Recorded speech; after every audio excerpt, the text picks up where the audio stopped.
Apsara CJ Bigg Boss season 9ல ஒரு திருநங்கை போட்டியாளர் 2 வீக் முன்னாடி வந்து எவிக்ட் ஆயிட்டாங்க. பட் அவங்க வந்து அந்த நிகழ்ச்சியில வந்து அவங்களுடைய வாழ்க்கை பயணத்தை வந்து பகிரும்போது ஒரு விஷயம் சொன்னாங்க. ஒரு ஆண்மகனா பிறந்து அவங்க வளர்ந்து ஒரு கட்டத்துல வந்து திருநங்கையா மாற ஆரம்பிப்பாங்க. இந்த ஹார்மோன் சேஞ்சஸ் எல்லாம் வர ஆரம்பிச்சதும் வீட்டில் யாரும் இல்லாத நேரத்தில் அம்மாவுடைய புடவை எடுத்து கட்டி பார்க்கறதா இருக்கட்டும், வளையல் போட்டு பார்க்கறது, பொட்டு வச்சு பார்க்கறது, அந்த ஆபரணங்களை எடுத்து அலங்கரிக்கிறது மாதிரியான பெண்ணா மாறத்துக்கான சில முயற்சிகளை வந்து வீட்டில் யாரும் இல்லாத நேரத்தில் பண்ணி பார்ப்பாங்க. ஒரு கட்டத்தில் அவங்களால முடியாது. எப்படின்னா நான் பெண்ணாவே மாறிடுறேன், எனக்கு ஆணா இருக்க பிடிக்கல சொல்லி பெண்ணா மாறத்துக்காக வீட்டை விட்டு வெளியேறுவாங்க. அதுக்கு 2 காரணம் இருக்கு. ஒன்று வந்து வீட்டில் அவங்கள வந்து ஒரு அவமான சின்னமா ஃபீல் பண்ணுவாங்க.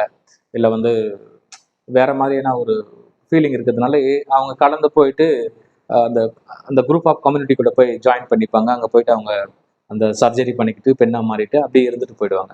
ஆனா இவங்களுக்கு அந்த மாதிரியான ஒரு நெருக்கடி சூழல் ஏற்படும் போது அவங்க அம்மா ஜாக்லின் மேரியும் அவங்க அண்ணனும் வந்து இல்ல, இத்தனை வருஷம் எங்க கூடவே வாழ்ந்துட்டு நீ வந்து இப்ப திருநங்கையை மாறினா அப்படிங்கிறதுனால உன்னை வந்து நாங்க வெளியில விட முடியாது, நீ எங்க கூடவே இரு, திருநங்கையாவே இரு அப்படின்னு சொல்லி அவங்க அந்த ஃப்ரீடம் கொடுத்து அவங்க அரவணைச்சுக்கின அந்த விஷயத்துக்காக கண்டிப்பா அப்சரா சிஜே அவங்களுடைய அம்மா ஜாக்லின் மேரி அவர்களுக்கு வந்து எங்க ஃபர்ஸ்ட் ஷோ டாக் சேனல் சார்பா வந்து நாங்கள் மனமார்ந்த நன்றிகளும் வாழ்த்துகளும் பதிவு செய்கிறோம். இதே மாதிரி எல்லா வீட்லையுமே குறிப்பாக அந்த திருநங்கையாக மாறக்கூடிய அந்த தருணத்தில் அப்பா அம்மா குடும்பத்தார் அரவணைச்சுக்கிட்டு அவங்க வெளியில் போய் சுத்த மாட்டாங்க.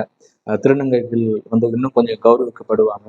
அப்படி விஷயம் நடக்கும். ஏன்னா தமிழ்நாட்டில் மட்டும்தான் திருநங்கைகளை வந்து கௌரவிக்கிறதும் அவங்கள வந்து சப் இன்ஸ்பெக்டரை வந்து ஏற்றுக்கின ஒரு விஷயமெல்லாம் வந்து நம்ம தமிழ்நாட்டில் தான் நடந்துட்டு இருக்கு.